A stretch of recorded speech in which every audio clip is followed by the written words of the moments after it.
So I just finished watching FD Signifier's YouTube video, Sinners and the Death of Black Art. And if you haven't watched this video or the movie Sinners at all, pause this, watch those two, and then come back and watch this video. If you didn't but still want to watch this video anyway, I'll summarize for you. In FD's video, he identifies Sammy as Ryan Coogler and other black artists making their art to experience freedom, and Merrick represents capitalist corporations such as Disney who look to exploit black art and artists for monetary value. And while I do agree with the artistic and economic point of view that FD went with this, I think it's even more than that.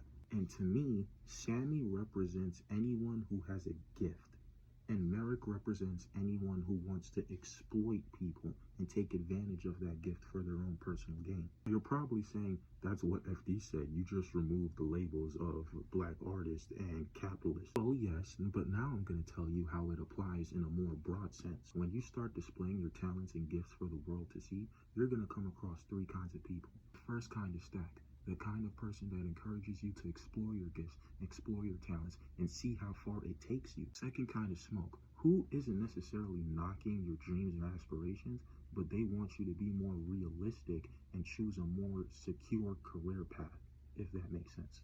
Then you have someone like Merrick, who only sees your talents as something to exploit and take advantage of for their own personal gain.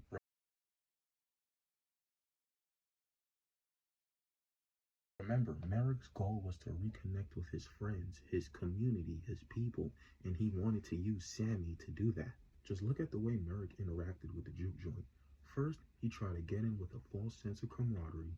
Then, he tried to use money.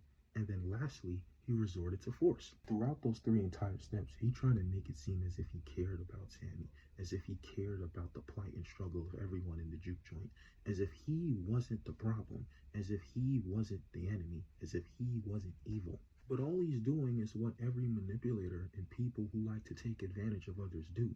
They're trying to twist the situation to fit the narrative that they're trying to create. He doesn't care about Sammy because if he did, he wouldn't have tried to kill him. But in his head, he's not the bad guy. Sammy's the bad guy for not understanding what he's trying to do and where he's coming from, for not trying to understand his vision.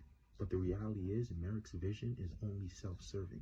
It has nothing to do with benefiting Sammy or anyone else in the juke joint at all. The point is, when you have a gift, a talent, there are going to be people who try to leech off you, exploit you, or downright steal from you. Greedy capitalist establishments are not the only ones trying to take advantage of those with brilliant minds, exceptional talent, and honed skill. Wolves in sheep's clothing exist everywhere, and your job is to be mindful and guarding so that you don't fall prey to these people. Because like I said earlier, sometimes these people can see the potential in you before you even see it in yourself.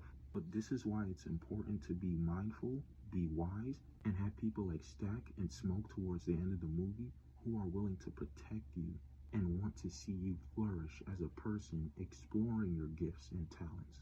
Again, Sinners is an amazing movie, and shout out FD Signifier for making such a very insightful video.